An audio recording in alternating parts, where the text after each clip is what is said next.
Hello everyone and welcome. This is a kind of new video, well, probably not new to most of the MTG community. This is just a deck tech. It's a commander deck tech of one of my more silly commanders. I absolutely love silly commanders. I think they're the most fun things that you can possibly make. So for this deck, we are focusing on Yuriko Shadow. Yuriko Tiger's Shadow comes out for one generic mana and one generic mana, a blue and a black, with Commander Ninjutsu blue and black.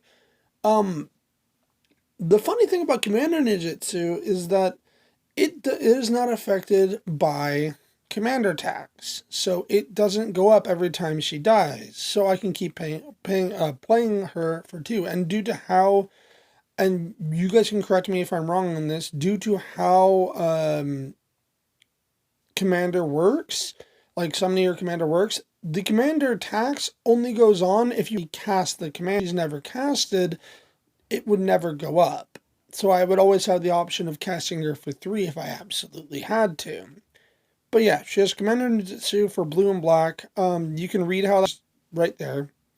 And whenever a ninja I control deals combat damage to a player, I reveal a top card of my library and put that card into my hand. Then each opponent loses life equal to that converted mana cost. So as you can see, that is generally how this deck tries to win. It tries to win by utilizing Yuriko. Now, of course, Yuriko alone can't exactly beat them. I mean, she's good, but she's not that good. So she needs some allies. The allies specifically come in the shape of, other ninjas. So now you have these guys who all have similar abilities called ninja that they cannot be from the command zone. So that's why she's the commander and not one of the other ninjas. And they each do something, such as Slitter, destroying a target non-black creature, Moonblade Shinobi creating a 1/1 illusion, which is probably one of my favorite cards, by the way. Everybody knows this one, Ninja of the Deepest. It was popular before Tribal Ninja became, viable. Azra Smoke Shaper, not the best ninja in the world, but it could be useful if somebody's trying to block Yuriko and kill her. Like, it could be used that. Silent Blade Oni lets you steal from your opponent's hand. Miss Syndicate Nagas and tokens, though these ones are actually Miss Syndicate Naga tokens, so they'll keep doubling up each turn. All of them can successfully attack, which this deck is designed to do. It wants to successfully attack, so that's another potential win con, is just powering out a bunch of Miss Syndicate Nagas. Throat Seekers is in existence that doesn't have ninjutsu, but what it does have is the ability of giving all my unblocked attacking ninjas lifelink. So they all would gain, it's essentially a way of gaining a lot of life, since I'm not playing very large creatures here. Most of my creatures aren't that powerful.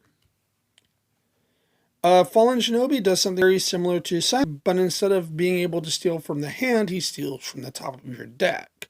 And it doesn't just have to be a creature, it can be any card. Walker of the Secret Ways gives me a little peek at you as well for 2 mana. I can return a ninja I control to its owner's hand and play that card, and then, return it to my hand, but I can only play it during my turn. The usefulness of this is actually very, very interesting, because it means I can return any blocked ninja and then re-ninjutsu them out and still get benefit off them. So if I were to block Yuriko, I could return her back to my hand and then re-ninjutsu her out again. Higure the Still Wind is one that allows me to is one of my ways of becoming unblockable in this deck, along with one of my ways of searching for a card. I'm actually this one over here, an interesting combo that I can do with Higure later. Mistblade Shinobi has the ability to return a target creature to its owner's hand. Phantom Ninja is unblockable, and again, one of the very few ninjas not to have ninjutsu. The only reason you really play him is because he's unblockable. Occupy Gaming Shinobi forces the player to discard 2 cards. Inkai's Servant of Oni is similar to the other 2, which is Silent Blade Oni and Fallen Shinobi, which is that it has the ability of stealing something from my opponent, specifically a creature card from their graveyard, along with the ability of tap 2 to regenerate. So yeah, that's actually a fairly decent card. I actually quite like this card. And then Ingenious Infiltrator, the kind of upgraded version of Ninja of the Deep Hours, which says all your ninjas become Ninja of the Deep Hours. And the ability of, whenever a ninja you control deals combat damage to a player, draw a card.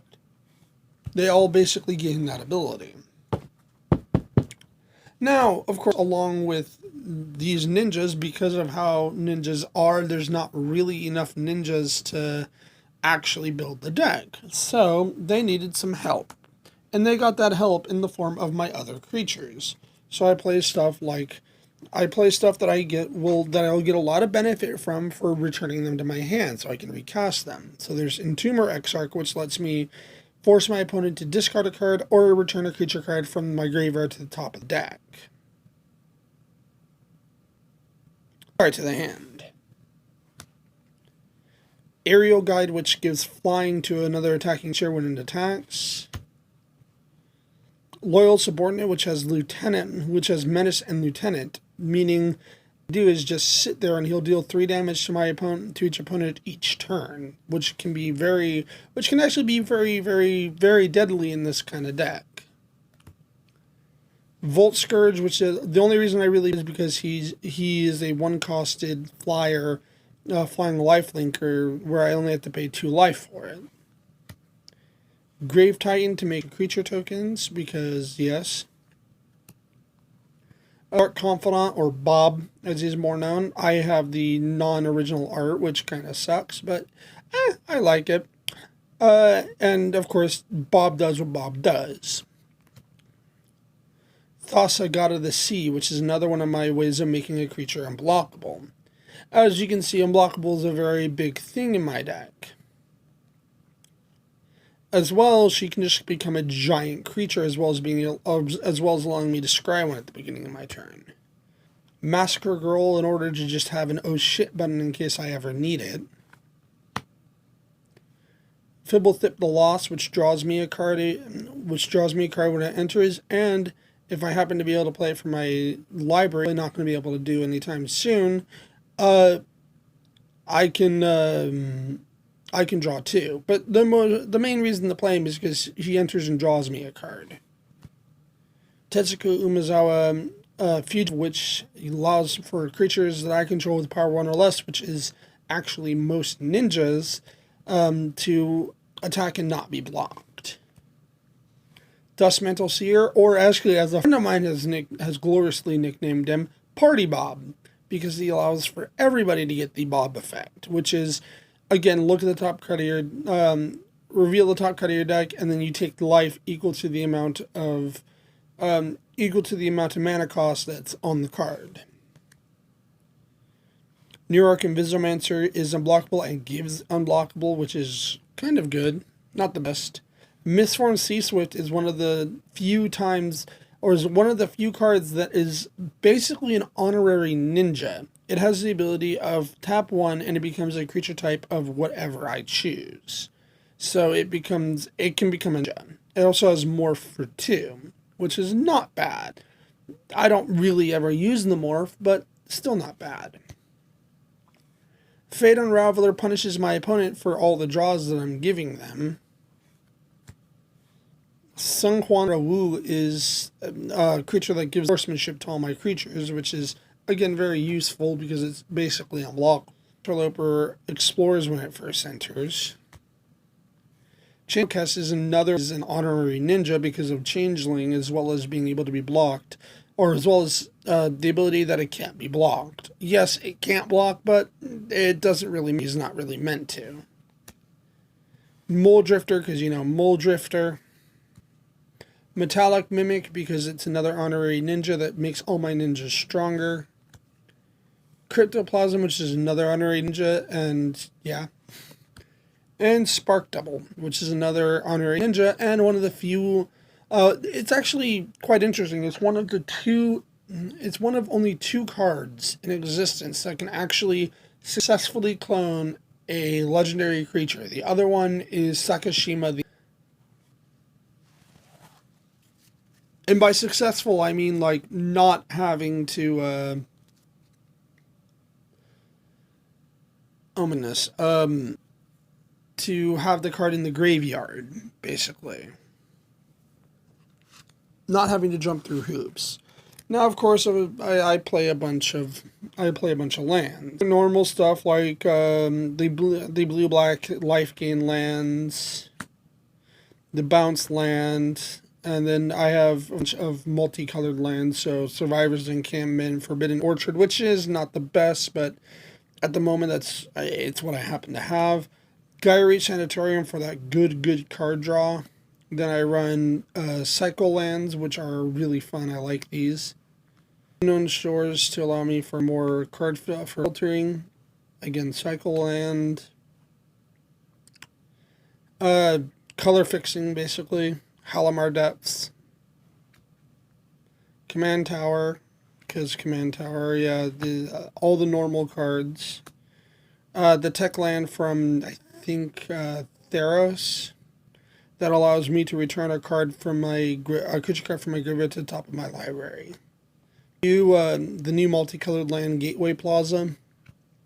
Throne of the High City. Oh my god, this card is actually very, very good in this deck because this deck is designed around hitting. It wants to hit. And Monarch is definitely not a bad idea for this deck. Exotic Orchard, Reliquary Tower, because I'm drawing a lot in this deck, and it's quite useful. Demure Guildgate, because Guild Gates are a thing. I don't really have anything to replace it with. Land Fetch. And, again, basically another Demure Guildgate. And that's basically my lands, apart from the basics, which are, these. Nothing really that useful in there. And then, of course, I also run some enchantments. So I run things like Bitter Blossom, which is a card that takes a life but gives me a 1/1 black flyer, which is definitely not a bad thing.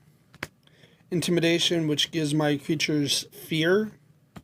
Conspiracy, which allows me to change my creatures' creature types. Cover of Darkness, another card that gives fear. Arcane Adaption, or I'm actually going to change this. Sorry, Xenograph. And then there's Arcane Adaption. Now, remember I set aside Higure? Yeah, these two work well together because it pretty much says when both are at the same time, it pretty much says that Higure can grab any creature in my library because they're all ninja. So yeah, it's just a kind of useful combo to have. Well, kind of combo, more synergy, I suppose.